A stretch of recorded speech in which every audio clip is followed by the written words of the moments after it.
Hey, bud. How are you? What are you doing here? I don't know. What are you doing here? I don't know. It's your chat. Look at that hat you got on. Look at that. That's a mighty fine Look, looking hat you got yours, there. yours looks pretty good too. Look at Well, Brian, thanks for being a part of the Endura Hive wax dip family. We appreciate you using the boxes and loving on them and sharing them out and wearing the hat. I went and I know we normally start out with what's been going on and all this stuff, but I gotta share a picture. Let's see it. Share a picture. So I went over, I'm gonna set the stage here. Oh. Gotta build the story, set the stage. Mm. Okay. So it's that time of year, and you got to get entrance reducers, and you got to get all that kind of stuff. So me with the 3D printer, I 3D print something, and I'm getting wood to fit into this 3D printed piece. I can't put plain wood next to wax dipped boxes, especially the copper dipped boxes. So you have to go, and here we go. Here it is. You have to stain your entrance reducers so that huh? Isn't That's that great. nice? That looks nice. Huh? Look at That's a that. good looking box you got there, Brian. I'm telling you. I'm a little partial, admittedly, but that is a Yeah. fantastic looking box. Yeah, look good. I looked at that plain wood on there and I'm just like, yeah, this just doesn't work. So yeah, and then I want it to weather a little bit so it'll kind of fade and it'll get that grunge look to it. And then I'm hoping that the reddish color that's on there will fade a little bit and it'll more match that copper dipped. But that is one of the neat things about wax dip boxes is they change, they look, they have that really just clean crisp look, and then with time they develop a little bit darker of a patina, and they kind of just they age wonderfully. They just kind of have a really nice, they kind of get a little bit darker and darker and darker, and it's yeah, they just look so, eventually they'll get to kind of a, I don't know, more like a slight mahogany kind of a look, and they look absolutely gorgeous. A mature wax dip box out in the field, it's hard to explain it, but it just looks like it belongs. It just has a really nice natural look. Not that white boxes or yellow or pink or whatever your fancy is, not that those maybe don't look nice, but there's just something about kind of that brown natural look out there in the field. And Brian, I saw some pictures of yours as well. I think you showed us last week. It looks good when you get them all, oh symmetrical, yeah. all set out there. It looks good. Look at this picture now. So I showed the front of the hives. This is what I saw when I put Reflectix on the top of my migratory lids just to give that extra R value up there. But when I popped the lids, that's what I saw in about every colony. Man, that's looking good. Oh yeah, And that look nice. they're stacked. I mean, I can't ask for anything more than that right there, and they have weight, so yeah, they're pretty good. Do you So think they're too? Are they? This I'm gonna let's go ahead and just get right into it. Do you think a colony can be too big right now? oh yeah, yeah. What does that look and sound like to you? Like if you were to say, "Oh man, this colony is too big for its britches right now," what would that kind of look like to you? That colony right there, like you had a little bit on the edging where there were no bees. If Hmm. that colony was boiling out and over from that story and a half, that's where I would look at it like, ooh, this bugger here is a little bit too big for its britches. Yeah. Issue that at least up here, and I'm sure you get it down your way also, but the issue uh, that you run into is that come February, Marchish, those monster colonies are going to run out of food. It Yeah. watching things. But they've got weight. My colonies have weight on them right now, so I'm not concerned. So, but seeing colonies like that, and even the last two little splits that I did, oh gosh, I forget when I was down and I did those splits. Was it August? And I came home. I think I got so. 2 queens from you, and I set them up in my resource hive, and then I ended up not that long ago. I shifted one over. I put it in my little 7-frame Apame. That's got 4 or 5 frames of bees in it. And for that, it's fine for that box. And then the other one, I just put it into a 10-framer, and they had a little bit more. One of the queens, the colony was a little bigger, so they went into a 10-frame box, and there's probably 7 or so frames of bees in there. So they're good. I mean, even those splits that I did, yeah, they're good. So next year, and that's here the topic, was 2025 a success? Nice segue, Brian. That was professional. Did you see that? How that went there? Gourmet even. It was gourmet. Yes. Oh, Brian, you're getting good at this thing. I'm thinking of cousin Eddie right now, and I'm about to say that was mighty fine, Clark. Real nice, Clark.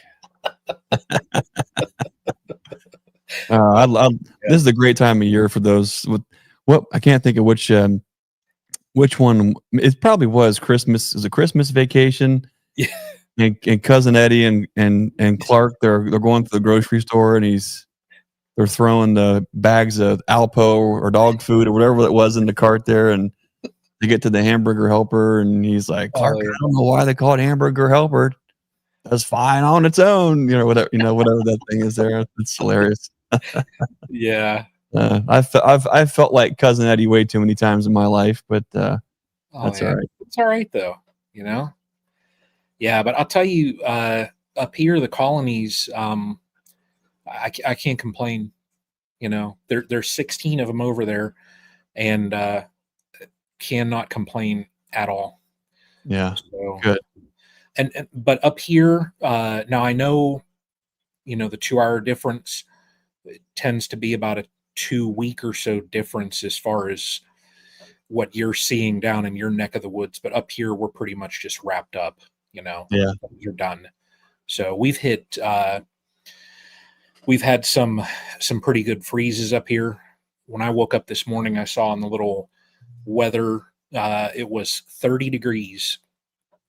So wow. It's just, and I've been doing the old dance back and forth, you run over and you flip the buckets, and today now they were flipped back because I think tonight our low is like 42 or something like that. So they're fine. They're good. I think my colonies will have syrup on them for another, I'm thinking about 48 hours. Yeah. And after that, it's just going to get too risky. We're going to be hitting 34, 36 almost every night. And that's it's going to be teeter-tottering too much. I think we're in the same boat there. That's December. Let's go to November. It's kind of been an interesting fall, Brian. That's a good point to make. Bucket feeders are one of the most, I think, fantastic ways of creating a lot of leverage with your operation. But like with anything else, they have to be used appropriately. So knowing how bucket feeders work, they are working on vacuum, and then the drastic change in temperature can affect that expansion, contraction of the liquid inside of there, and you can have liquid leak onto your bees. So when it's getting that cold, when it's getting into the 30s, you definitely want to get the feed off. And really, when that feed is getting 50 degrees or cooler, it's a lot harder for the bees to utilize that. But when you look at the forecast coming up, like now, Brian, you're a little cooler than me, but if we just look into the rest of kind of going into this week, into next week, I mean, next week, we really start that's about it. We're in low 60s for the highs. The week following, we're mid 50s for the high. And then from there, we really get into just beautiful weather for the bees finally. It's going to be just a hair warm for the rest of November. As you guys can see here, when we get into, let's pop into December. If you haven't used this as a tool, I love it. But wunderground.com, you can check out that monthly forecast and kind of look into the weather and see what's going on. And what a beautiful blessing this looks like. December looks like just an incredible time frame for the bees, because it's cold enough for them to be clustered. It's cool enough that there's no need for them to be flying out, at 46, 47 degrees. If they want to go out and go to the bathroom, they can. But it's not going to be 55 or 60 where it's so warm, where the bees are doing what God intended them to do, which is just work, forage. Yeah. So they'll actually, I think, have time to actually rest this year, which is going to be great. Can we even go into January? I don't know how well it can forecast that far, but let's just see what's on for January. It's looking nice. I mean, 20s and 30s. That is so ideal. So it'll be interesting to see kind of what happens there. But a reason I brought that up, Brian, is you were mentioning bucket feeders, and it will be time. It's nearly, if you're up north, it's time to consider, as of just, your bucket feeders are great, but when it gets this cold, they have that very complicated on-off switch. You know what I mean, Brian? Like the bucket over my shoulder here. Yeah. That's the on position. And then you flip it over, it's in the off position. It's very complicated. It took me a little while when, I when I was down the last time too, I got some of your new buckets, and I will say I've had a couple different buckets. These new buckets that you have, I don't know where you got them, but it's like they got like Jesse Ventura. They're all, they're like a bucket on steroids, though, just how beefy they feel. Right. Some buckets, like, when you grab them and you lift them up or whatever, you're squeezing the sides in and stuff. They're not, I don't know what the thickness that mill is. Yeah. These ones here are to the point where, they are pretty darn durable. They're pretty tough. So the lids on them were tough. Everything on those things, I was really impressed. So I'm going to take care of those buggers, let me tell you. So, yeah. Brian, as you're saying that, I'm going to go ahead and do something on here. Uh-oh. Let's see. What is today? October 29th. 29th. I'm going to just put it on for the rest of this week. Let's go ahead and do a... I think there's going to be some type of a deal here, something. All right. Cool. All right, should be good to go. You guys hear us talk about bucket feeders all the time. And Brian, you're right. We continue just to kind of make things better and better. Now we're using the thickest bucket that we've ever used, so they're going to last even longer. It has a much stouter lid, even too, which I think is really great. It also, let me just grab this one.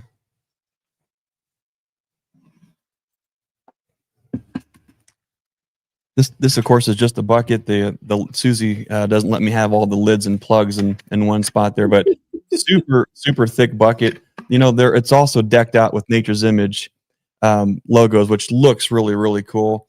And then of course on the side here too, one thing that we've done is there's always tips and tricks that you need to consider. And so we've got a QR code right here, where if you can scan that QR code, go right to our website to blog posts and updates on how to use these things effectively. So beautiful buckets, thickest bucket that we've ever put together, and we love them. I know you will too. But it's something to consider. If you're in the northern part of the country, it might be a little late, but we've got a discount code. Whether you need them now, if you're maybe out in warmer parts in the Southwest or down south, you can easily still be feeding. But even if you want to take advantage of the pricing right now, you can. These are kind of like, you don't have to wait for the Bee Expo to get great prices on some products here. So if you use discount code StreamTeam10, you'll actually get $2.50 off the buckets. You'll get the bucket for $10.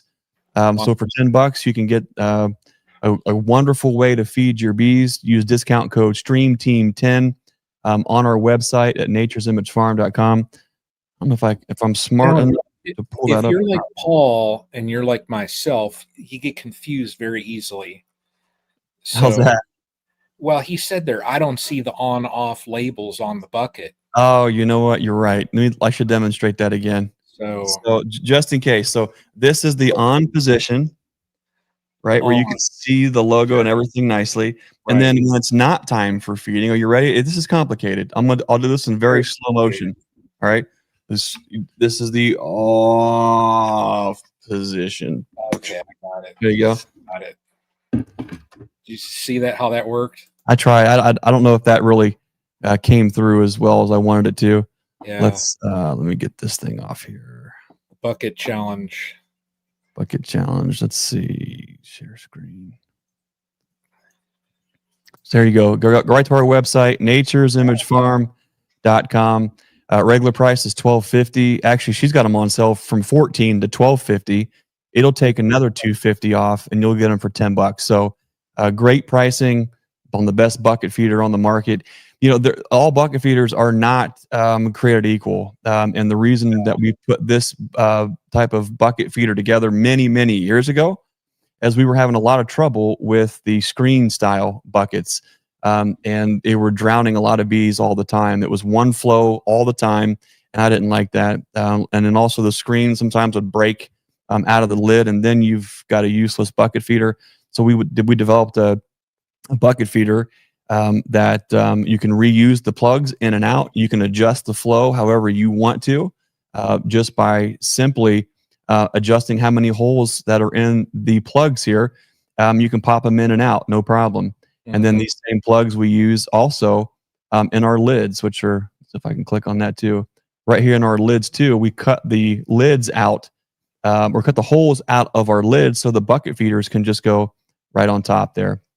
Yeah. And it's super easy, a beautiful way to feed. That's in the on position. You flip it over, it's in the off position. But you can see here, it just works really well. The bees actually, they kind of hang out in that lip space under the bucket rim, and they just kind of go to town there on feeding. These feeding rims are also handy this time of year for putting fondant and such on. So your Hive Alive fondant can also live right there in that space because of the patty rim that we built into our lid there. So anyway, wasn't even planning on talking about any of that. But if we can find ways to save folks money and get them, you know, the highest quality stuff on the market, then it's an honor to be able to do that. So StreamTeam 10, you'll get the bucket feeders for $10, and then we are stocked back up with our lids again. So I'll have to make an adjustment on our website. We were sold out as of this morning, but we'll get those going again too. So, anyways, bucket feeders, love them. You know, to clean them. How do you clean yours, Brian? So the very next thing that I'm going to do, and it's probably going to end up being, well, I'll tell you, it's probably going to be tomorrow evening, because Friday evening I've got a family dinner that I've got to go to. So you do not want to pull the lid of the bucket off. So just pull the plug out. Right. And I just drain them. Like, I do have a little bit of syrup in some of my buckets. So I'm going to take a 5-gallon bucket and just empty them into that 5-gallon bucket. Right. That way you just store in the 5-gallon bucket. And then I'm just going to rinse them out. Yep. That's it. I'm going to take them over to the hose, rinse them out, give them a little swirl, shake the water out of it. And I just stack them. But do not take that top lid off of those. Once that bugger is on there and it's sealed, leave it sealed. Just take that, whatever that plug is, just take the plug out. That way your seal is maintained around the top of the bucket. But that's all I typically do. I just run them over, and then it'll probably be time when I go over there too, after I do this. That'll probably be the time when I disconnect the hose though too. Yeah. So. Yeah, that's one thing to consider is if you are using, like Brian just said, you don't want to pull the pull tab off of those lids. Once you hammer them on, you want to leave them on, and they will last a very, very long time. Oh, The yeah. question becomes, how do you clean them? Like ours, we never have to clean ours because we use Pro Sweet Straight in it, and it has Hive Alive in it. So it doesn't give mold or any funk any time to ferment or grow inside of there. If you're making a thinner feed, like a 1-to-1, and you're using a bucket feeder, the easiest way to keep the bucket clean to where they don't need cleaned, keep the bucket feeder clean so you don't have to worry about scrubbing them out, is to add Hive Alive liquid additive to it. That in of itself will extend the feed life even longer, which is great for the bees if they're not taking the feed, but also it's keeping that funk down. Eventually, what can happen though is if it does start to ferment and grow junk on the inside of the bucket, sometimes because of the pH range of sugar syrup, it can actually slightly etch into that inside of that bucket, and it can cause staining. So you might get it cleaned, you might scrub it, and if it still looks like it's got some kind of some color to the inside, as long as that thing's clean, it's nothing to worry about at all. It's probably just that staining is it, or that the funk has stained the inside of the bucket. No big deal, no problem at all. So anyway, just a couple little tips. If you're going to clean it, if it does have funk and you do have to clean it, making a light bleach. I can't talk at all tonight, Brian. Bleach solution in a bottle, like a bottle brush, a bottle scrubber, works out real well. But yeah, that's it's a time of year where you got to start thinking about getting your equipment kind of broken down, cleaned up, stored. At least I want to pretend I do all those things, Brian. A lot of the times they end up going into what I like to call resource accumulation piles. Some people might consider it hoarding stashes, but using the word hoarding doesn't really have the same ring as resource accumulator. Yeah. I did good though. And the only reason why I'm going to end up 9 times out of 10, like prior years, I never really cleaned them just because I used Hive Alive. Yep. And I would stack them over onto the side. And then springtime, when I would put syrup back on them, I would just pull the plug, fill it up, and put it on the colony. This year, I want to store my syrup differently. I've got a couple 5-gallon buckets over there, and I just want to get it out of those buckets and just store it in a 5-gallon. That way I can distribute it wherever it's needed, just because there's 2 apimays. So I have run into that problem before where I've had to pull plugs out and drain it and then put it in an apimay or something like that. And then next year also, my plan for when I do splits next year is I'm going to use 8-frame equipment, and then I'm going to drop a frame feeder down in them. So, in that way, in a sense, I'll have my little 6-frame nuke, but then I'm going to have that frame feeder right there. Well, do you already have 8-frame equipment? I've got, Greg, I have probably 8 or 10 deeps. I've got some mediums. I have some equipment. So you have enough to do. Okay, I was going to say, don't waste your money if you're, we have gone round and round and round with different. I mean, I call it junk now because it's so annoying. But the 2-frame this and a 3-frame that and a 4-frame this and a 5-frame that and a 6-frame this and an 8-frame that and then a different 8 size. What we have found, what we go into, is the only thing that we have now that's I have 2, with exception to 2 colonies. I have 2 colonies that are in 8-frame mediums, and the only reason that those 2 colonies are in 8-frame mediums, I don't know. I wasn't even going to tell anybody about this. But I kind of just opened up my mouth and said I wasn't going to tell anybody. So now I probably have to probably. I have. You can make up a good story. I have a. Oh, Brian, I wasn't ready to go on a rip here. Well, let's just say I am the kind of guy where I put my money where my mouth is, and um, especially when it comes to treatment free and VSH and all these different things. I am not the guy who's just going to have an opinion without ever having any skin in the game, and I can't even begin to tell you how many thousands and thousands and thousands of dollars that I've invested into setting up opportunities for VSH or for treatment free or isolated out yards to see what these different genetic lines could or couldn't do. So all that to say, I've got some skin in the game in a little bit different of a way where the only 2 colonies that I have in 8-frame mediums are colonies that have been treatment free since 1978. And so I'm keeping them in the kind of original configuration that these bees and this genetic line going back since 1978, how they've been raised by that beekeeper. And so outside of that, everything is standard equipment. I've got all 10-frame equipment, and then I'm maybe down to just a couple hundred 5-frame deep nuke boxes, and that's it. And the more and more I use the 5-frame deep boxes, the more and more I hate using them at all anymore, because I would much rather have a 4-way or whatever that Hive stand, whatever that it is, with a 10-frame deep box in it with a 1.5 gallon frame feeder on the inside, taking up the space of 2 frames, and then have 8 frames in that box ready to rip, even if I'm making 2 or 3 frame splits, because it gives me the luxury that you don't get in any other part of the year, and that's time. And it gives you time for that nuke to build up, so that when you go to sell that nuke to somebody, you've got way more frames to cherry pick the very best from. So that's why I don't even use nuke boxes anymore. I'll use them to maybe raise some queens or do some experimental things. But if I'm raising customer nukes, I'm not raising them in 5-frame boxes.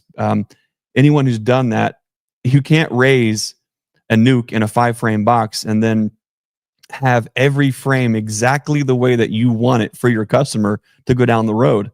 You can't do it. You'll find a half a frame will be a little light in this, or there'll be a whole frame. It's all the wrong thing, right? When you're sending out consistent, high quality nukes, you want them to all look the same way. So if I can pull out of a 10-frame single that had either at least 8 frames in there, man, now what you can do is you can pull the best, highest quality nuke out of that box. And then if you let them grow all the way to capacity in that sense, you still have 2 or 3 frames of bees left in that box that you can go right behind it and drop a queen cell and just keep that train rolling all night long. But anyways, that's just got me on a tear, Brian. What's going on here? Well, that's my plan. My plan next year for when I set up that extra bench, and it's going to be in the far end of this image where I set up my splits. I'm going to use all 8-frame equipment and then get the feeders from you. That way they're set up basically in, they've got 6 frames that they can work to cherry pick from. That's better. Yeah. And then if I end up, if I do sell a couple, then I can cherry pick and set up a fantastic colony for somebody. If I end up not selling any, then I'm going to basically use that and those colonies to equalize and just supplement into my production colonies. So all that end is going to be is just a resource, just going to be a resource bench is it. So I think from how things went this year, looking at next year, I think I'm positioned in a good spot, because I think finally, I'll be able to have a dedicated production area. Yeah. And off to the side of that, and they're probably going to be 20, 30 feet apart. So what are they? Lee's sending me something. So that way, with that distance in between them, if I need to just check things with the little splits, with the little nuke end, I could walk over and I don't have to mess with the production colonies. So it'll look a little bit different over there, but I think what I'm going to end up doing also is 15 is what my production number is going to be. Yeah. Well, that's So nice. This that you a lot of folks, it's like, oh, it's this late in the year. I'm not even thinking about bees. I need a break. I won't think about bees again until. Oh, nice! Look at that. We have a custom on-off button. That's very clever. Thanks, Lee. Jesus, he's crazy. Oh, that's great. It's the time of year, though. You got to start. You have to. Everyone goes through handles these things differently. Meaning, like the season is over-ish for most. And you need time to kind of detach from everything. And then, like we talk about, the three main tenets of problem solving, critical thinking, or anything is you got to be able to, number one, detach from that scenario or that situation. You have to, number two, reassess that situation. You can only really accurately and truly reassess something when you're not right in the middle of it, because it looks different when you're right in the middle than when from you're on the outside edges and can walk all the way around it and look from all of the vantage points. And then once you have time to reassess it, then it's time to re-engage. So this is the time of the year where you start to look at the beekeeping season and say, hey, this went right. Hey, I don't like the result here. How can we start to turn things around, do things different, cut back on this, move more forward in this direction for next year? And Brian, what you're talking about is exactly that. Already planning on, okay, I'm going to allocate and designate this part of my yard for production. And why that's so important, Brian, you will figure it out quickly. When you start selling nukes, we all get into a habit to where we dig too hard into our own stock to make the nuke orders sometimes. And then what you end up doing is the number one goal is you got to have happy customers. But when the customers have all left and the parking lot's empty, and you walk out to the bee yard and you think, wow, that was we got all the nukes out, but you're a little lean now in your own stock to meet your goals.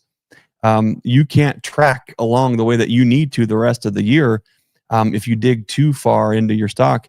And that can not only set you back in the spring and summer, but that will set you back the entire year and will affect next year's numbers. So being smart on how you allocate and designate those resources to meet those goals, which you've got a goal of, whatever it is, 12 to 20 nukes, whatever it might end up at. You designate the equipment and the space and the place to do it and say, this goal for this effort is raise nukes. And if I somehow make more nukes than I can sell, then I've got backups, and we'll think about growth or other ways to leverage that. That's a good way to look at it, Brian. And I'll tell you,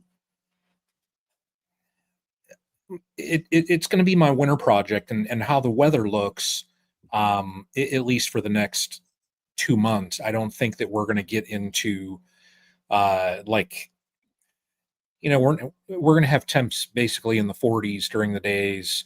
We might hit up here, we might hit 50. So to be perfect I've got 5 trees I got to cut down and then build the bench. But I've got those 2 resource colonies that I'll basically throw them out in the yard. I use them throughout the year. And at the end of the year, they go back in the building. Mm-hmm. Well, 2 of those, that's 4 colonies right there. Plus I have the other 8 frame equipment. So I'm stacked next year. I was thinking, am I going to do little 5 framers? And I forget who it was that told me. They said, you have 8 frame equipment, right? And I said, yeah. And they said, drop a frame feeder in there. It'll take up the spacing of 2 of your frames. Exactly. And then you've got a very stout nuke that's in there. And feeding wise then too, I'll probably end up having to get some of your migratories for my 8 framers. That way I can just slide that bugger over, right, fill up my frame feeder, and just let her roll. But yeah, next year it'll be the first year that it'll look a little different over there. And I think, I mean, colony wise, I probably will be over 20 colonies though, if you think about the splits that I'll do. But You'll sell out as soon as you put the word out, yeah, especially because I know the genetics you're working with, yeah, if you let folks know what the queen stock is in those nukes, you'll have no problem. You're gonna be sold out before you have time to figure out what you want to do with them. yeah, And so it'd be a good problem to have. But if you sell, let's say, 12 to 20, let's say it's 20, times 200 or $250 a piece, that can bring some significant cash flow into the operation that can pay yeah, for a bottling tank or a honey creamer or whatever the things, you looks yeah. like you guys might have to find a new vacation destination this year because it looks like that hurricane is ripping through. Susan and I were watching the news this morning, and she goes, I "Turks know. and Caicos, isn't that where We've gone down there. Yeah. you guys go?" And I said, "Yeah." And he said, "They're about to get messed up." Yeah. So Well, I'll tell you, our, so to say, like beach vacations are probably going to be fewer than norm just with what Tara just went through. yeah, You know, having a history of melanoma, hmm you want to avoid a little bit of the sun. well, there's always Sandusky Beach, not known for sunshine. There is There you some go. there is some sand and there is some water. Yeah. Yeah. But no, that's it. I mean, next year I'm actually excited. I've been teetering through the years, just kind of playing around. I've got the equipment there, and next year I think I haven't ever been positioned in the fall like I am right now. Prior years, I come out of a winter with 8 and I'm thinking, okay, I'm going to expand it out. And then I do not grow at all throughout the year with splits. I even got 1 or 2 packages, didn't grow. I lost colonies and then it was just a mess. Hmm This year, the bees they're looking really good. Yeah, Um, and I'm surprised. I am. I'm surprised with how they look right now from how our August and that was. So, our August, it was tough. September also, how it was bad tough. was have you seen any robbing or evidence of any robbing? I had 1 colony that was annihilated. Really? Yep. Yeah, and it was one of my larger colonies when I was going out, and it was the day when I was going to pinch that small queen and just combine stuff over. Mm-hmm. I looked and I saw the activity in front of it, and I thought, "Oh no!" And I walked down there and I looked just in front of it, and it was like, World War III out on the Yeah. ground. You just saw the bodies. Great point. Because a lot of folks don't look. We were just out just checking out the learning yard hives right out here, and there's been nothing going on. Asters are done. Goldenrod's done. The bees are still out looking. They're in the chicken feed. They're hot and heavy on everything. And Susan and I were just cruising out, and she goes, "Oh my gosh, look at." And I said, "Well, it didn't get cold enough for these bees to die on the landing board." And I went and I thought, is she just out early?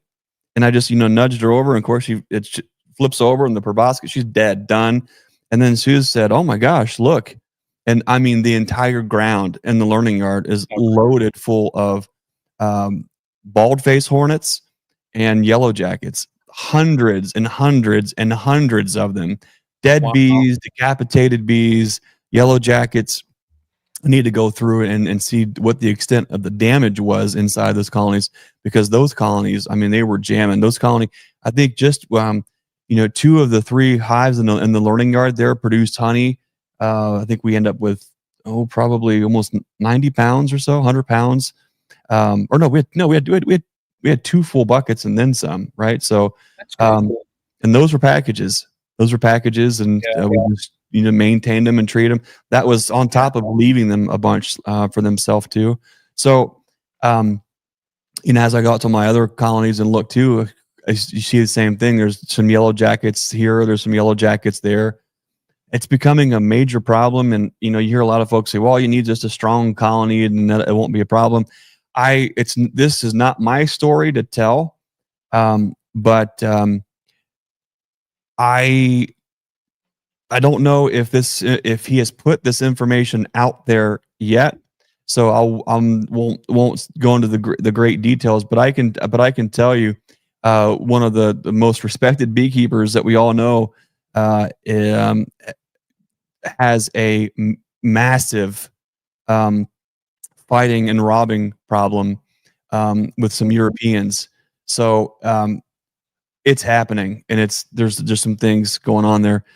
Great comment there by the world famous, one and only, the Mr. Mike Berry. And he's been traveling the country. What's Mike doing?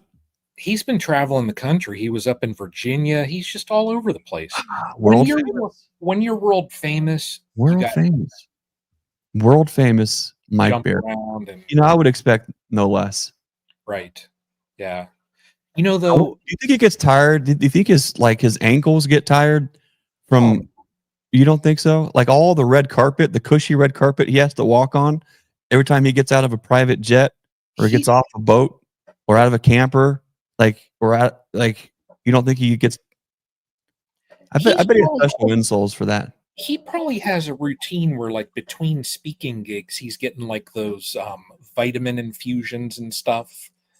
He's got a masseuse. He's driving down the street and he's got somebody massaging his shoulder. To be honest, I don't even think he walks anywhere. I think literally he's on a throne. He's got people just carries him around. His ankles are probably fine. I'm sorry. I shouldn't be worrying about Mike's ankles. He's not walking anywhere. He's being on a throne. He's not on the throne because we have no kings. Just remember that. Oh, well. There's no kings. I think Mike Berry would make a pretty good king. The king of Louisiana, Mississippi. How many other states should we give him? King of the South? That would he then be called Silver Diamond White King? I mean, if it looks like a duck and quacks like a duck, must be world famous Mike Berry. That's it. That the colony though, it literally just clicked in my head. The colony that got robbed out was my only colony that requeened themselves in August. So they had a brood break. Too much of a brood break, probably. And I'm thinking that the population probably, because it was honeybees that robbed them out. It wasn't any other type of hornets or anything like that. Because I saw the front of it and I thought, oh man. And I knew, I'm like, darn it. But they probably, whoever it was, whether it was mine, just looking, and they're opportunistic, and they kind of were poking their heads in saying, yeah, you guys don't have enough defenders out here. And they seized the opportunity and annihilated them. Melee. Yeah. Yep. But when I got to it, that day, there was, minimal of anything left in the frames. It was annihilated. So it had just happened. So, but that was the only one. All the other ones, they're queen right and strong. So, and that's it right there, what Mike just said. 3 weeks of no bees emerging. And that's it. Population, they were going up, and then they just dipped. And right in that dip is perfect timing when we hit our dearth and that robbing hit. But it's okay. I mean, there's 16 colonies there, so I'll be all right. You know what? Sometimes you think about beekeeping, and it actually, I mean, it obviously is more complicated than just what it seems. Obviously, Susie's not going to probably listen. No offense, Brian, to your channel or the Stream Teamers. Susie's not going to be. She hears me talk enough nonstop about these kind of things. She's not going to be listening back But this whole beekeeping thing is her fault 100%. And in a good way, like every other good thing that we have. However, it was more so we were driving past the farm and she said, you know what we need? And I'm thinking anything but goats. And she said honeybees. Because she's always been, I mean, even when we lived in the suburbs years ago, we had raised beds, we were backyard gardening and canning with in an HOA subdivision. But she was buying 5 gallons of honey from a local beekeeper to make all the stuff and to do all the baking and the cooking and all the things that she wanted to do with honey. And she said, it would be way cheaper if we just raised bees ourselves. And now I'm thinking, oh my gosh, if she could only just like look into the future and like see a semi truck that pulls up to the farm here and then like how much this actually costs to do anything. It's pretty funny, but it's all her fault. What else can possibly go wrong this late, this part of the fall? Robbing's a pretty good one. Colonies that are maybe were too light for whatever reason. The timing thing is interesting though, because we don't give enough credit and the bees aren't looking for the credit, but I don't think a lot of folks think enough about the biology, the age range and the delegation of duty inside of a colony on who does what, because your colony would have been probably fine and squared away, no issues, if they would have had more time to actually mature. But all those old field force bees were all dead and long gone at the time your new queen was actually brooding up. And so all you had was young nurse bees in the colony, and yeah, they'll eventually fight, but they're puppy dogs. Right. They're not the guard. They're not on defense. They're not on the entrance. They're not foraging. They're just, that's not part of their duty. So you have a colony who have bees who aren't looking for a fight and probably aren't able to defend themselves to a really good fight. They just get wiped out. How many times do you think bees know that? Like how ruthless do you think robber bees are able to, when they're visiting potential suspect colonies, they go in there and say, oh man, there's a bunch of young noobs. They got no clue what's going on. They go back, tell the crew, and they just show up and just start pounding. Oh, I'm sure. Yeah. I mean, they're very opportunistic. So if you give them an easy meal, they're going to take it. Yeah. So they haven't survived all these years without fine tuning their senses to that point where if they, especially this time of the year, they see an easy target, they're going to know. So we're borderline real talk here, Brian, because it's real talk, Brian. We want to pretend that there's no dark side to the colony. Yeah, Mike's right. Timing is everything. We want to pretend that it's all hunky dory. But the fact of the matter is, like, we can learn, like one of my talks that I give is life lessons learned from the honeybees. And there's so many beautiful things to learn from them. But I think when we look at the bees, it's easier for us to have a cutoff point to where we say, okay, they're not like humans in this regard. But if you really spend some time thinking about that, we only want to pretend that humans as an animal isn't like the insect. But the fact of the matter is, what happens when water gets shut off for 3 days, or food goes with 7 to 10 days? Yeah.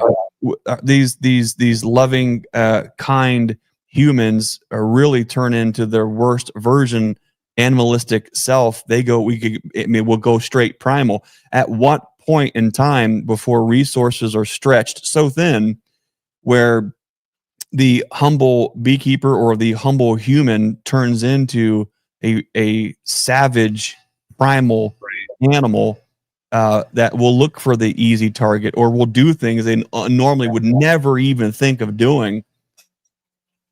Robbing, violence, you name it. Like, if we look to the bees, like, there is zero prejudice there. They are ruthless and will kill to support their colony. At some point, what would it take for humans to get that far? Well, we think as a red, white, and blue American patriot, well, that would never happen to us in the United States. But you just go take a little trip around the world and see what folks are doing on the daily for survival. Might open your eyes up to how close to that savage, primal human animal we actually are. Yeah, Zach. Yeah, 2 days. 2 days. Well, hey, don't even get me started. There are definitely some parts of the country that if they went 2 days without the current logistic system on getting a semi to a grocery store, that they're done. Yeah. Most of that in 2 days, there's nothing in a grocery store. 3 days gets very, very lean. 7 days with no delivery, you're done. Yeah. I'd be fine here. You'd be fine. Folks who are prepared would be fine and know how to can and yeah. But anyway, how did we get on this? Are we just? Oh, I know what it was. It was all the Tropolalaps panic chats over the last week or so, just really getting everybody freaked out into this this apocalyptic mentality right now. It's the end of the world. It's in And then there's the what is it? Is it called 3i Atlas hanging out there? Right, that could be the next big thing. It's always something. That's the third interstellar object. Is where the 3i. Is that what that means? Third interstellar object. Third interstellar. Yeah. Not that I follow that stuff, and not that it's had these like weird, like gaseous projections, or not that I follow any of that. So, and it's traveling faster than anything that's ever come into our little realm. So I don't know. Bigger, faster, stronger. That's it. So, but not trophies. So, Brian, COVID-19. We've already let it rip. Now we're talking about all this extraterrestrial things. Can I tell you something I was thinking about today? It's bee related. 3i Atlas is the mothership. Who knows? Who knows? George Clinton would be proud. I was thinking, with all these things but it's a culmination of thoughts, and I've got some footage I'd never had the opportunity to put out, but I've got some conversations with let's see, like Todd Prater from California, JW was in there, Tom Sosman was in there. I can see the guy. Man, what was his name? I'll think of it. Anyways, had some conversation with some beekeepers in St. Louis at the beginning of this year, kind of picking their brain, like, what do you think's going on with all the bee mortality from the winter time? And I haven't had a chance to put that video out yet, along with a bunch of other ones, but it kind of, gets those conversations pop up in my mind from time to time. And then like current events and then bee talk, everything kind of builds. Brian Zavada for sure. Brian was there. Tom, there was another guy there. And his handle was like a name of, is it Matt and something? Or I thought it was a guy and a lady's name, but it was, Tom will know. I think it was Matt something. Anyways, we were all going around and we had great conversation. But it reminds me Matt Ramsbottom. What is Matt's YouTube handle? That's what I'm struggling with. Matt Ramsbottom. So that's it. Matt at Sandy Valley, not Matt and Sandy Valley. Matt at. Okay, that's it. All right. Whew, this conversation is digressing quickly. Telling you. Okay, here's what I was thinking. I know we've already mentioned this before, and I don't want to say like I should work on not letting things spend too much time in my brain rent free.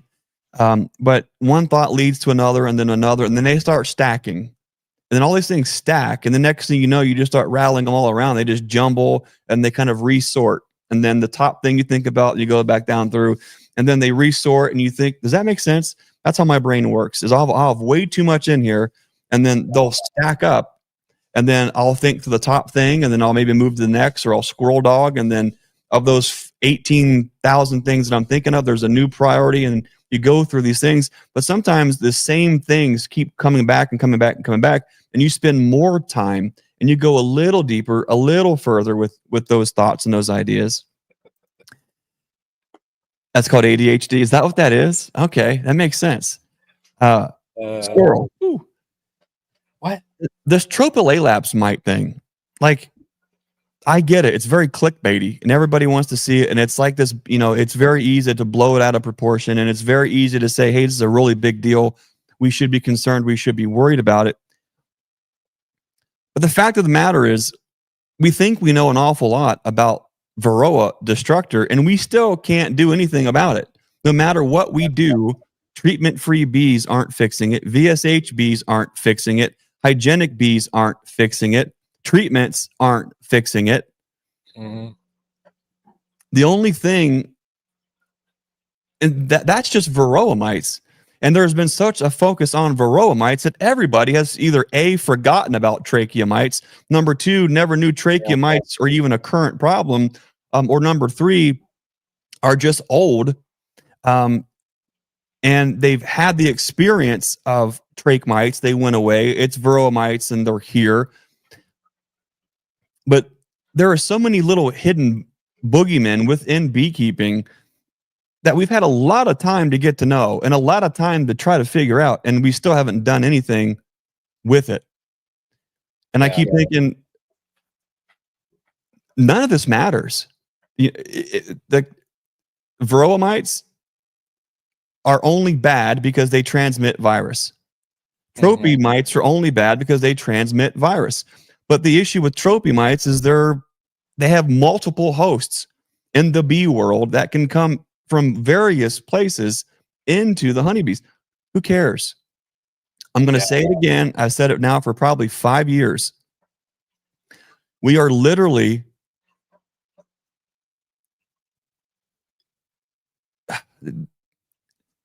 spit it out. Come on. We're whizzing up a rope until we actually start to look at viral resistance with the honeybees. If we can actually work on viral resistance, then none of it matters. And these just become negligible hosts that are part of the equation. They're not, if we can't keep them out of the colony and they're not going anywhere, there will not be a magic tool, a magic treatment that's going to wipe them off the face of the earth.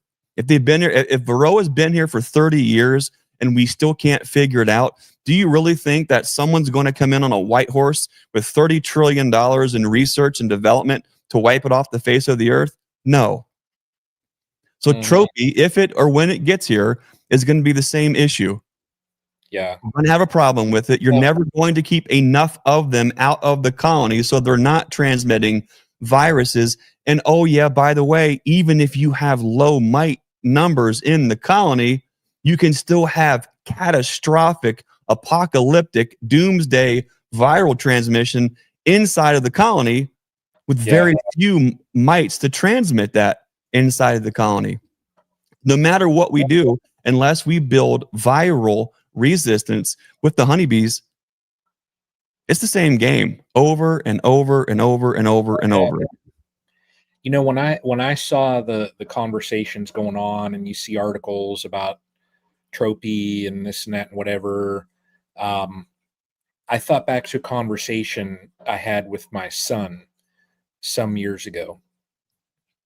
And I told my son, I said, you know what, Jared? I said, you're going to learn as you age, as you get a little bit more wisdom. I said, there are things outside of your control. So why let whatever that thing is, why let it stress you out? Why let it take over your life? Why let that be what directly affects you, and your stress throughout the day, and it has such a grip and such a grasp on you, and it affects you.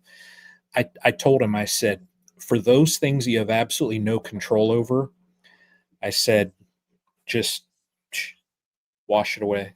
Yeah. Don't even worry about it.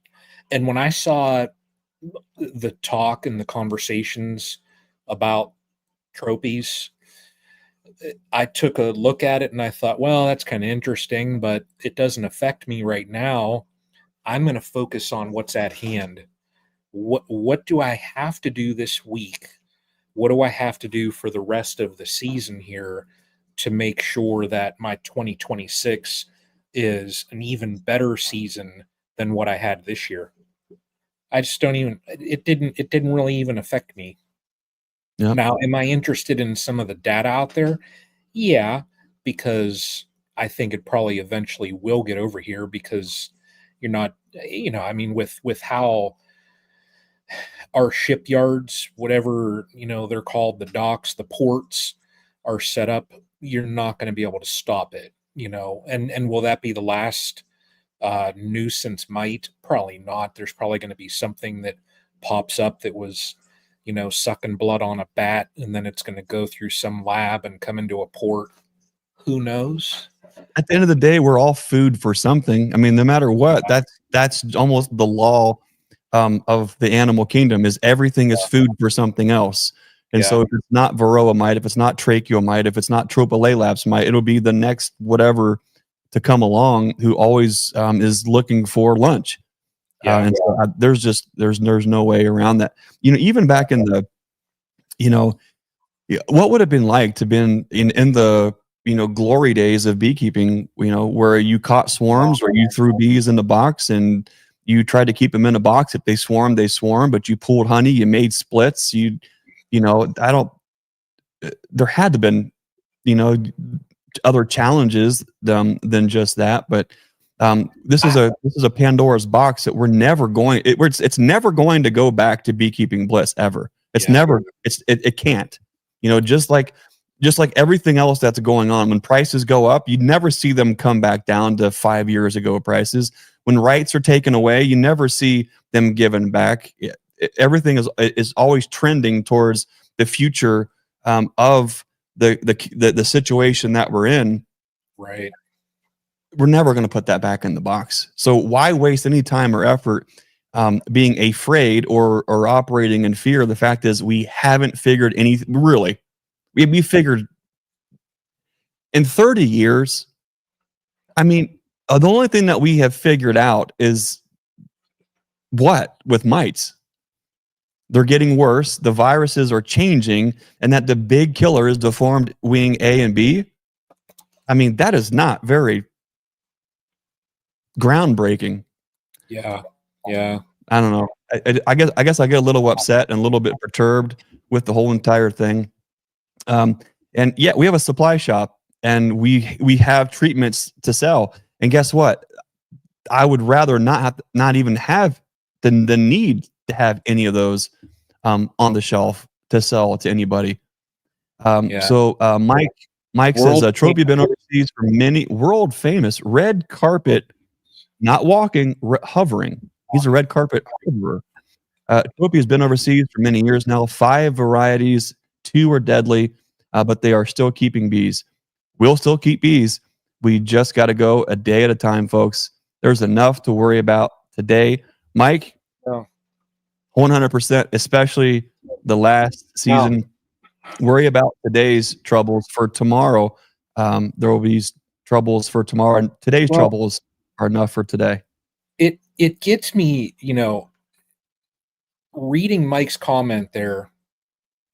I think back, and what we have to do today is just worry about today, because today is today's today, and tomorrow is going to be today's tomorrow. Because what happened yesterday, well, that's today's yesterday. So, I know I messed that up. But yeah, I mean, I just worry about what's right here and right now. That's all.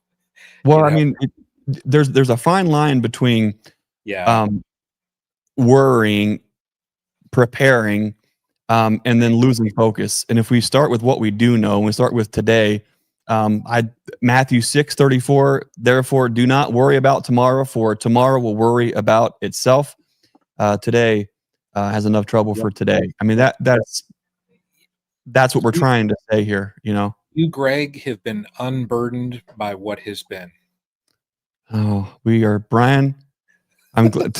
The title for tonight's podcast should be "Unburdened from the things that were burdened Yes. are now unburdenable." Today is tonight. Today is tonight. Right. It's That's tonight right. somewhere. Right now is today's tonight. All right, Brian. Let's talk about right now, this very moment. All right. Imagine, if you will, you are sitting in a room in front of a giant whiteboard. Oh, and yeah. whatever's on your mind just projects across it. Your entire season, it just starts getting written out, scratched out, categorized, organized in the best possible way that you can think. But while you're doing all of it, this ends up being a mathematical equation. And you started off, and let's just say, for argument's sake, that this giant whiteboard, this giant calculation started July 4th of last year, and it goes all the way through July 4th to, and then now we're actually postseason looking at everything. So let's just say for the 2025 season, Brian, your entire season is just mathematically arranged beautifully. And at the very end says equals. What does that feel like for you to sum everything up into an equal? What is the sum of this year's season for you? Was it a failure or was it a success? No, I can, without hesitation, I can say from early this year, when I was seeing what losses I had,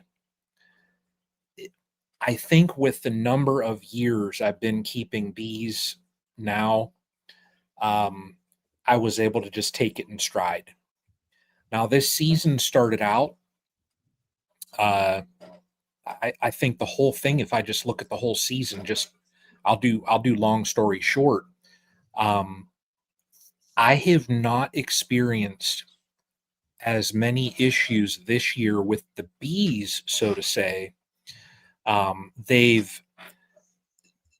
more or less have done what I've wanted them to do. I said very early this year I wasn't going to push them like I normally would as far as producing a crop. And I didn't do that, and I stuck to that. This is probably the first year that when I started a season and I said, okay, I am going to do X, that I more or less stuck to X. I can just resoundingly say, hey, this season was successful, because where I look at, what was it, April up until April 24th or whenever it was that I picked up bees from you, I had 3 colonies. And now I'm sitting at 16 colonies that are in a pretty good spot. None of my colonies that are sitting over there in that yard right now, I can honestly say there's not a colony that I'm worried about where I'll say, yeah, February-ish or so, I'm kind of worried about that. I expect that one to go. There's none of them over there that I expect to go, to not make it through the winter.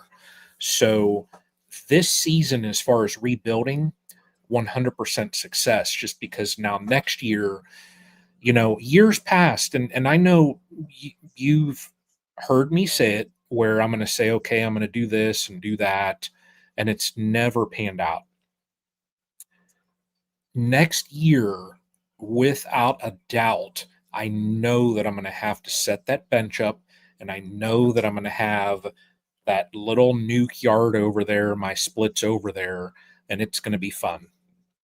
So 100% without a doubt, I can say this year was a success for me. What I did, though, also was, years back, I kind of got laxed with certain tasks. And when you get laxed in certain areas, there's always a trickle-down effect. always.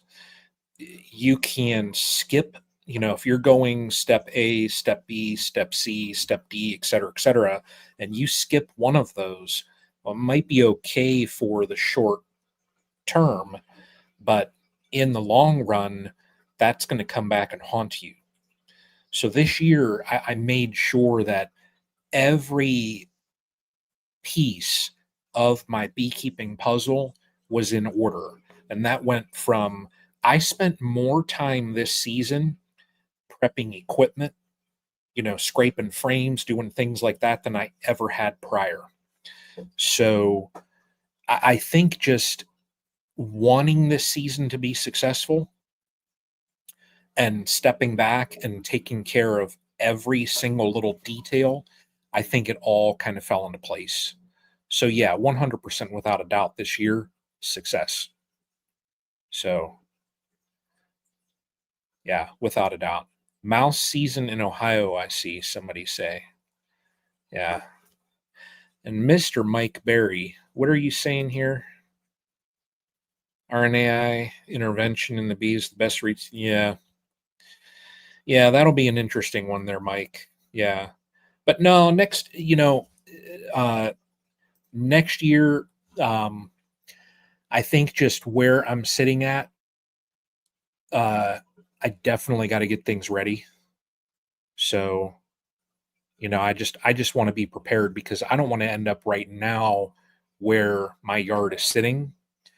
If I, say right now I'm at step R, if I skip step R and that's, prep for the spring, well, then I'm going to get stuck behind an 8-ball, and I don't want to do that. I want to stay ahead of the game.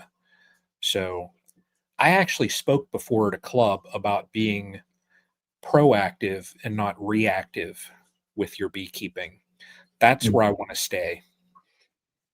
Brian, if there was one thing, big thing that, like, if you look back at the whiteboard and you say, oh, okay, it equaled success. But if you look back and you saw a couple little columns where, things went minus and they went red, and then yeah. What do you think is, if you could go back to this past season and course correct at any point in time, what do you think the big course correction for you would have been? I don't, for this season, how it went, I can't think of any area where I would have to course correct, just because how the season went, it led me to October 29th, where I'm seeing those strong colonies. So what took place took place. Yes, I went out and, normally I always say I don't mess with swarms. I caught a swarm. I actually caught a couple this year. I caught a swarm, and who knows how old the queen was. And then they tried fiddling around. They did their thing, and it ended up that I just, I pinched the queen, combined it with another. So I made myself work there that normally I would not have. I hate messing with swarms. So can I say, maybe I wouldn't do that? No, because there was a nice article on the local news about Brian at Castle Hives. Oh, really? Nice. So, one of the swarms that I caught, it was actually at the news station. Oh, that's right. I remember that one. Right. So yeah. it was fun. I can honestly say that was fun. I can't honestly say that there was something this year that took place that I would course correct and change. Yeah. I feel good about this season. I do. This is a great comment here. Let's see. Oh, Bee Essence Apiary. I think I know those guys. If that's the folks from West Virginia. I'm not convinced yet in my journey that there's such a thing as getting ahead. I think not getting behind is the new getting ahead in life. Yeah. Where it's sometimes it feels like the bus ran over you, somehow you're hanging on and it backs up and goes and you're just so I almost get a little worried.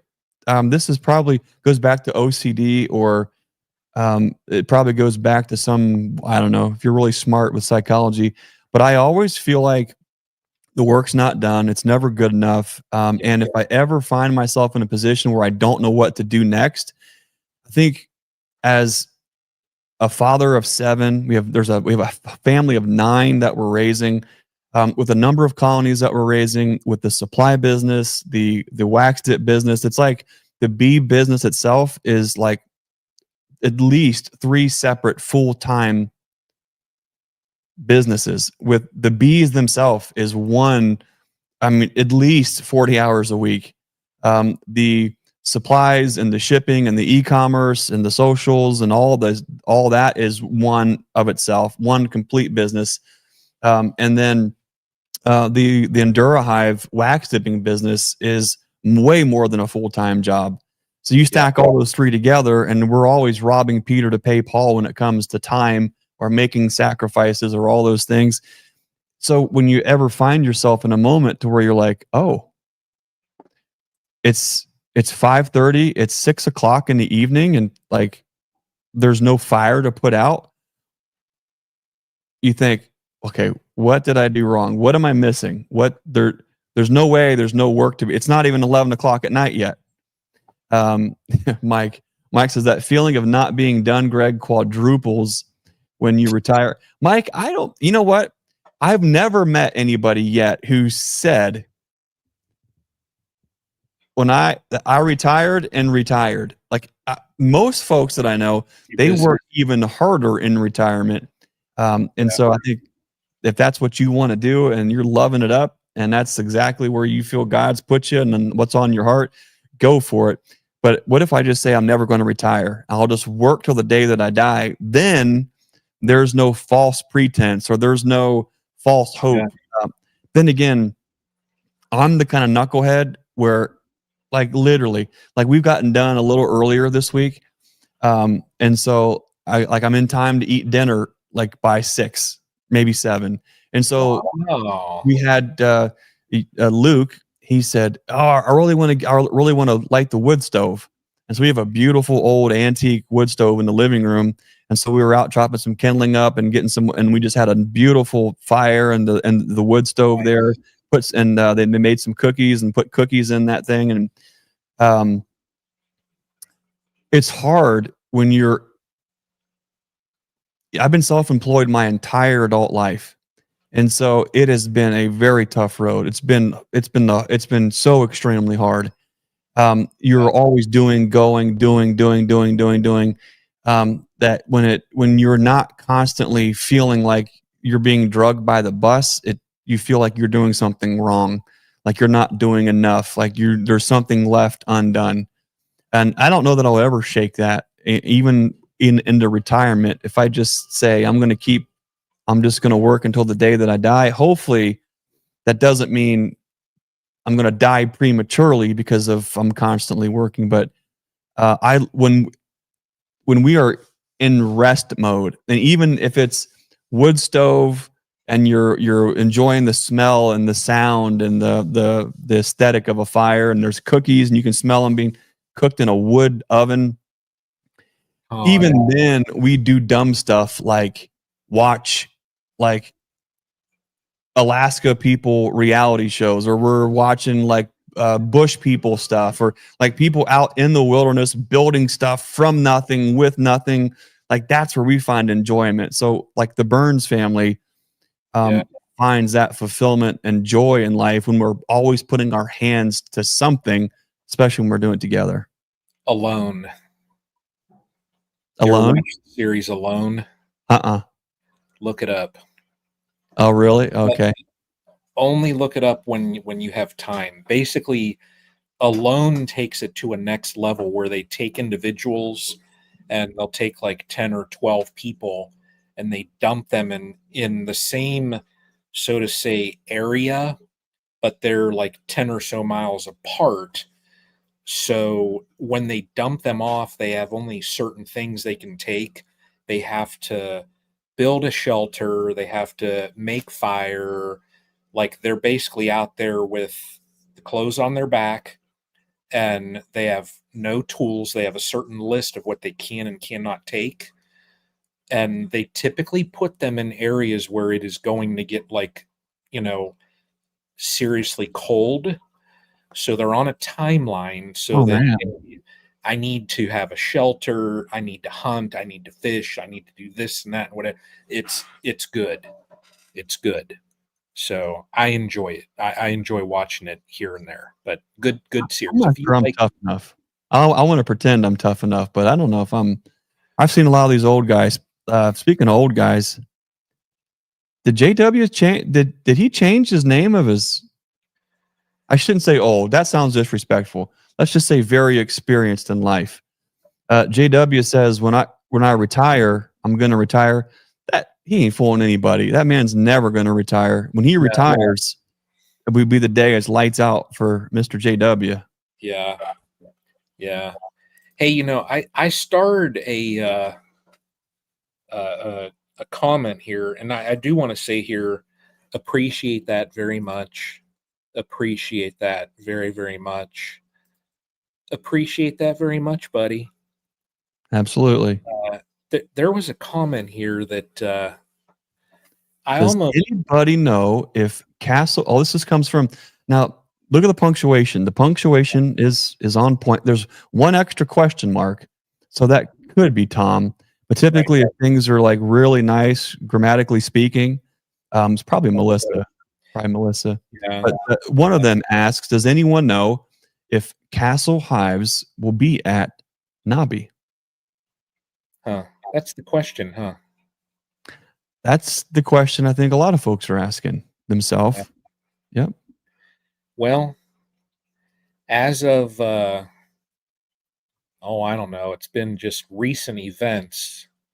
I will be there Friday and Saturday. So, You heard it here first. yeah, I'll be there those 2 days. I have to work Thursday. It's just, you know, I don't think my being there for a half a day is going to make a huge difference, and I don't want to suck up PTO time, another, you know, day of PTO to go to a convention. So, but yeah, I'll be there. So looking forward to it. And I tell you what, this year I need to cherry pick at least one or two of the talks and actually try and enjoy one or two different talks. So I'll see you there. So I will see you there. Speaking of cherry picking, let's see if I can pull this thing up here. Let's see, share screen. I will be Speaking of cherry picking, you know what conference I'm really excited about? there. You go. Pull it in there. Pull it in there. The Midwest It's going to be fun. Honeybee Expo. That's going to be a lot of fun. February 6th and 7th at the Alliant Energy Center in Madison, Wisconsin. It's going to be awesome. There are a lot of great speakers. There's going to be vendors, but the StreamTeam boys will be there. So that's going to be a lot of fun. We're going to be on the big stage. We're going to be on the big stage. It's going to be it's great because you know, the three of us we speak everywhere, all across the country individually. Sometimes you'll see an appearance by the three of us at a place. But I'm really excited about the Midwest Honeybee Expo because it will be the StreamTeam debut as a team on the big stage. And so that's going to be a lot of fun. We're going to be hosting a very unique, I think, opportunity there where we're going to bring the StreamTeam beekeeping chat to the Midwest Honeybee Expo, possibly even go live, but it's going to be a crowd interaction event. That is going to be a lot of fun. After that, I will also be doing, last year, they gave me the opportunity to put together my own panel, talk about whatever in the world I wanted to, and bring whoever I wanted to in to do it. So last year, the Midwest Honeybee Expo gave me the opportunity. And what I did with that, rather than me go on and talk about whatever, I wanted to bring, there was a unique opportunity to bring in two folks specifically. We had three on the panel. We had Ian Stepler was there live and in the flesh. We had James Lee from Michigan was there, and also Michael Bush. Now, to get Michael Bush and Ian Stepler in the same room, that would be the dichotomy of beekeeping. Both great guys, but talking about two completely opposing spectrums of beekeeping. Two wildly different scales, wildly different management practices, and then got to have that conversation. Treat or not to treat, is that even a question?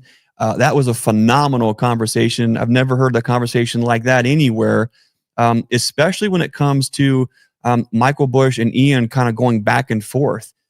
It was an honor for me to be a part of that conversation because I that'd have been fun. Was able to MC some of the direction of the conversation, including let's better understand the scale that these guys are working in and their goals and how that leads to that decision-making process on what to do with the bees. So this year, the Midwest Honeybee Expo guys have given me the open mic to do it again. So I'm going to be really excited to do another panel discussion. Hope to get last year's video out because there was some great points in that. But this year, February 6th and 7th, Madison, Wisconsin, the Midwest Honeybee Expo, StreamTeam Beekeeping Chat will be there on the big stage. It's going to be a great time. Out of all the conferences that are coming up and that we're looking forward to have the StreamTeam there as one of the main events, I think that's going to be really, really exciting. So mark your calendars. If you're anywhere in the Midwest, I think it will be very much well worth the drive. I think right now they've got some early bird pricing still going on right now. So go to their website, and the StreamTeam, Bruce, Brian, and myself will see you in Madison, Wisconsin in February. That's awesome. Hey, I just saw something here I want to try. Oh, wait. Did it? Oh, no. Okay. That worked. You see that up there above your head? Yeah. See that up there? See? That's a QR code that goes to your website. How did you do that, Brian? It's in StreamYard. I saw this thing sitting over there, and it said create QR code. And I was like, what? It goes right to there. Wow. Huh? Look at that. Look at that. Brian, well, thanks for doing that. If you hit the QR code and you go to Nature's Image Farm, you'll listen back to on the spot. I put a discount code just for you guys. StreamTeam10. Use StreamTeam10 as your discount code during checkout at nature'simagefarm.com, and you can get an extra $2.50 off of each bucket feeder. That'll bring them down to $10 a piece. The bucket, the plug, the lid, $10 a piece. We can make it happen for you. So, Brian, thanks for this. There's a lot of new stuff here on the sidebar here of the StreamYard. No, I was looking at that. It's in media assets and then QR code. Look at that. Look at that. I got one there. Look, there's one for Castle Hives right there. But yeah, Nature's Image right there. Look at that. Would you look at that? Mr. Mike Berry, good night, buddy. Take her easy, Mike. Enjoy your retirement. Wink, wink. That's Red it. carpet rollout session. Enjoy retirement. Yeah, yeah. That's great. Robert Lewis, 3336. So how do I scan it with my phone while it's on my phone? Here's I think you can. Can you? I think what you do, let me try this. I think if you do a screenshot of it from your iPhone, let's see here. See. Let me pull this up. Might have to take their comments out, go full screen. And then how do you do it? Let's see if I can figure out how to do this. I don't know how I do that. These phones are getting so big anymore. You got a screenshot? Okay. Let's see. I'm watching. Okay. Well, I can just tell mine. Okay, so there's a screenshot. So now, if I go to my photos on my phone where the screenshot is, Okay. let's see if I can figure out how to do this. Okay, so there's a screenshot. So now if I go to my photos on my phone where the screenshot is, so now if I go to my photos on my phone where the screenshot is, Yeah, I don't know. It does absolutely nothing. I don't know. Robert, I don't know. Fake news, Brian. Fake news. Fake news. We thought I it was thought going you to be the best. screenshot it. Or what's the button? No, that's a copy all. It's a No. failure at QR codes. Well, I'll tell you what you can do is you can go to naturesimagefarm.com. Just get your thumbs working, get that going. StreamTeam 10. Nightbot puts that in here periodically. So Nightbot still does throw in there, like it just threw in Bruce's website. But I know I have it so that it throws out your website as well. It's on a timer. So yeah, if you can't click that code, Nightbot spits it out anyways. Nice. So, yeah. So we've been talking a lot about up here, you know, and look at this, an hour and a half in already. We're just getting started, Brian. What in the world? I haven't had dinner yet.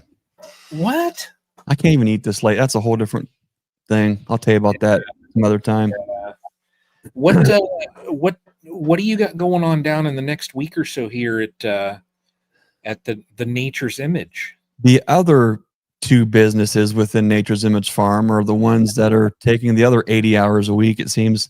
Thank the Lord. I mean, I'm not complaining. It's just what's coming up here. I just put out a little fun video from the Be Prepared, the Monroe County Beekeepers Conference. That was a lot of fun, hanging out with Mr. Fred Dunn himself. That was a lot of fun. Got to see Joyce and Bob Spencer with Bearsville Bees while we were there, and just a little video showing what they do, kind of unique and special with horizontal hives. So that was pretty cool, and I am happy to report I'm now in possession of a Bearsville Bees insulated horizontal hive. So looking forward to kind of putting that through the paces, kind of see how that does. I really do love longs, and so it'd be fun to play with one that's insulated. That happened. I've got some really great videos that I hope that I can get out. What I'd like to do is be able to get these videos out ahead of the conference in Louisville. So when we see folks, there's more of these things to kind of talk about. Mm-hmm. But the main thing I think right now is we're finishing up dipping an entire semi-load of Propola boxes for Premier. So we're busy just wrapping that up here. Probably tonight that'll be done. We've got more on the way coming, so we're taking advantage of. It's a little cool to work bees, so we're just in wax dip mode, and so that's been going well. Just website stuff, is constantly, you feel like you're never where you want to be with that, but we are not in a hurry this year to let out all of our pricing for the Bee Expo. So we're working on a little different approach with that this year. Seemed like last year, as soon as you put prices out, somebody wants to put their price out and undercut you by $1, and it just spiraled, and it was a bunch of nonsense. And as a small supplier, this is probably going to ruffle some feathers, but I've got broad shoulders and thick skin. Sometimes conferences and trade shows, they end up being a flea market, and they end up being a race to the bottom on pricing, all in the name of creating great pricing for the attendees. And I get that draws people in, and but the problem with that as a small outfit, a small mom and pop organization, is if we can't go somewhere and actually make money, there's no way in the world that we can go and we can undercut our pricing just to be able to sell something. We can't do it. Like Tom says there, Greg, you still have to make money and feed the family. Unfortunately, a lot of the trends on how a lot of these things have gone with large conferences and trade shows is everyone is in a hurry to get to the rock bottom pricing the fastest and first. And that's fine. But what we have decided is that, we offer the top shelf, highest quality product on the market. We're not going to get in the race to the bottom, especially in the finger joint box market, where it already is a lesser quality box. It's nowhere near the same wax dipping. There's no reason or need for us to get in there and provide a box for $14 to get in there and wax dip something and lose money to be able to sell it. So for us, we're going to focus on what we do best, and that is wax dipping, and focus on the highest quality box on the market, which is those dovetail boxes from Premier, offering the Pura and the Propola box. And then, of course, we've got our flagship copper dip box, which takes that to a whole new level. That's our lane. That's the lane that we're going to stay in. And everyone else who are trying to emulate the success of Endura Hive wax dip and launch their own wax dip lines and try to kind of get into the market, that's fine. We're never going to stop that. But they can fight and claw themselves to death for those $14, $15, $16, $17, $18 boxes. They can do that until the cows come home. But we aren't going to do that. We have a family of 9 that we are supporting with our business. We can't afford to lose money to make sure folks have boxes. We just can't do it. And so I'm looking forward to focusing on things that make sense for our business and for our family. And I'm really excited about some things. We have some huge opportunities this coming year. I don't even want to get into those right now. But like I mentioned, we are dipping boxes by the semi-loads in high quality boxes. So there's a lot of beautiful things. God's been good. Our customer base is loyal. And we can't thank God and our customers enough for all that support. So Brian, that's where we're at right now. I know I just spit a bunch of stuff out there, but that's what's been on my heart. It's been on my mind. These are the things that gnaw at you when you are a small business owner. If you aren't self-employed, if you're not in this game, it may be hard for you to understand, but it is the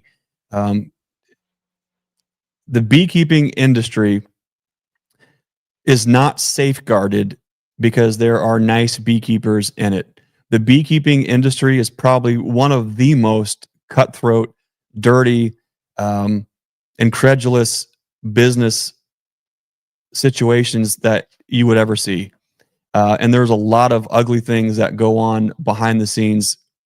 And that's not a game that we're going to get into, and that's an arena we're not going to step into. But it's nonetheless the game that we're in when you do bees as a business. So we have to find the ways to make sure that we're operating with integrity and doing things that make sense for our bottom line, for our family, and for our business. At the end of the day, there's a lot of talk about sustainability, and it's really easy for folks to throw those words around and to have those conversations or pretend to have those conversations. But at the end of the day, I am more focused on resiliency than sustainability. There's always going to be businesses that are going to come and go. And your bottom line, you may have to be sustainable in that individual season.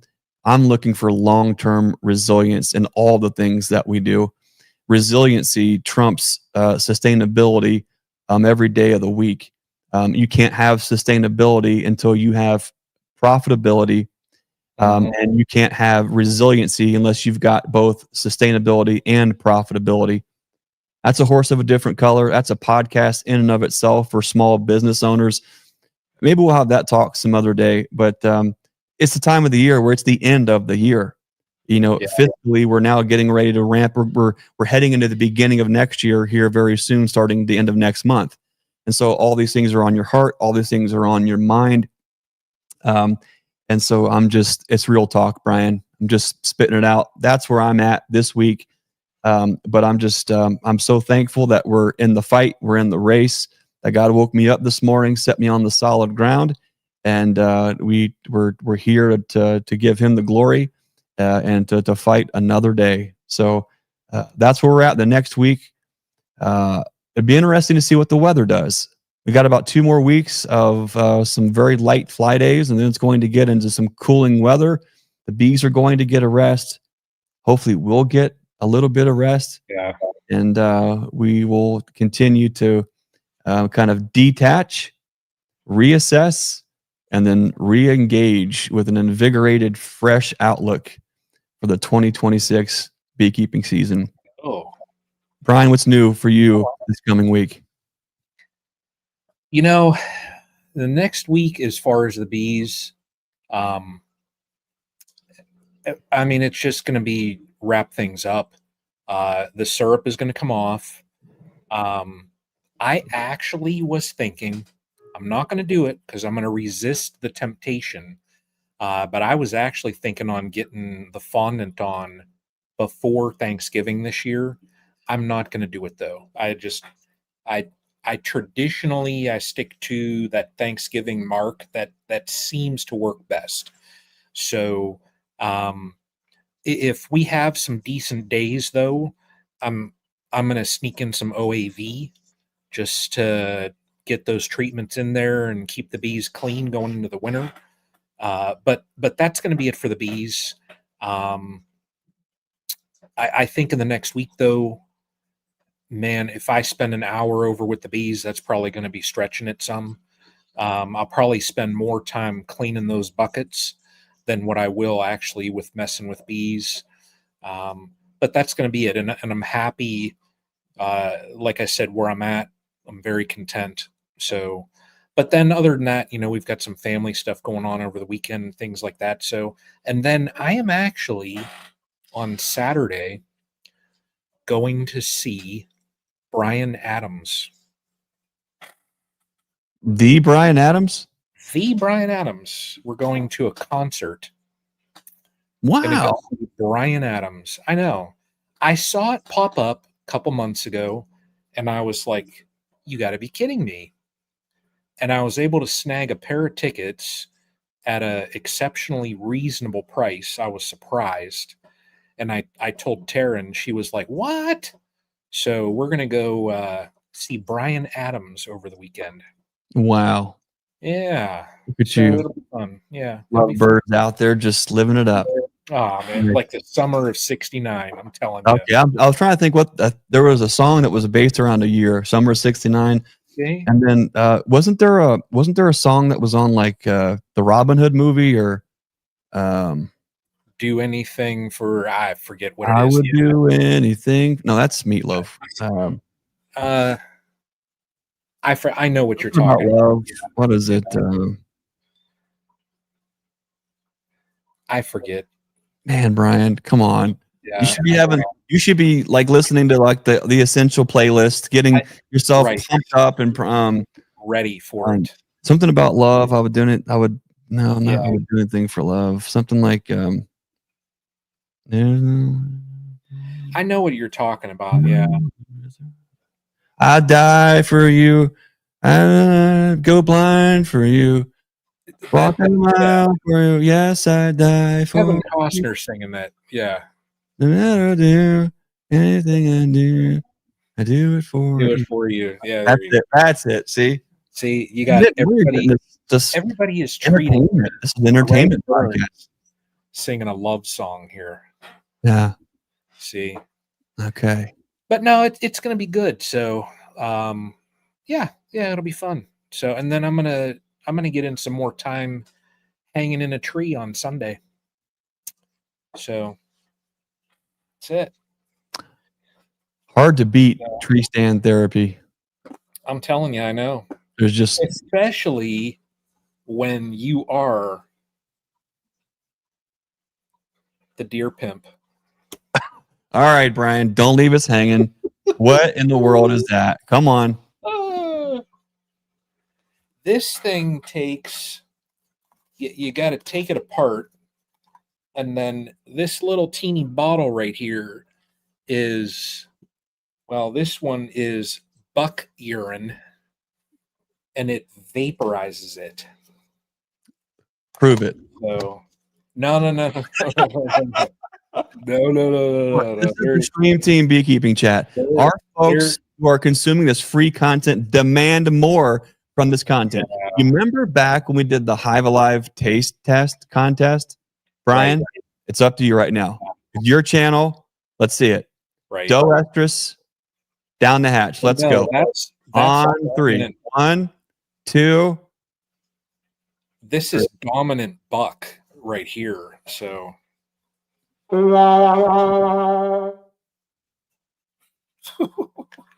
Does it smell pretty bad, does it? it's bad. I tell you what, the only way the really only way to figure out that's going to work is just put you a little dab behind each ear and crawl in bed tonight. That's it. Look at this. Look right there. Google's going to demonetize this. Absolutely. I mean, I didn't know. I thought we had Bryan Adams on here for a split second. I mean, we're pretty close when you think about it. Yeah. I mean, we're in Ohio. We're like a one state away, border state from Canada, home of Bryan Adams. Yeah. You know, we're probably the same age. You know, I think you and I are probably better looking, but I mean, other than that, I mean, pretty close to sounding the same, aren't we? No, yeah, probably not. Exactly. Probably not. Well, Bryan, I guess next week we'll be on do we even know whose channel we'll be on next week? If we're in the old rotation, it'll be Bruce's next week. Okay. All right. And then you'll be the week after that. So, and then we've got to get some folks from Midwest on here and talk. Yeah, I think we can get Doug and Bill on, and they can talk to us a little bit about their what's going on there, and it'll be a lot of fun. You know, there's a lot of conferences all across everywhere. But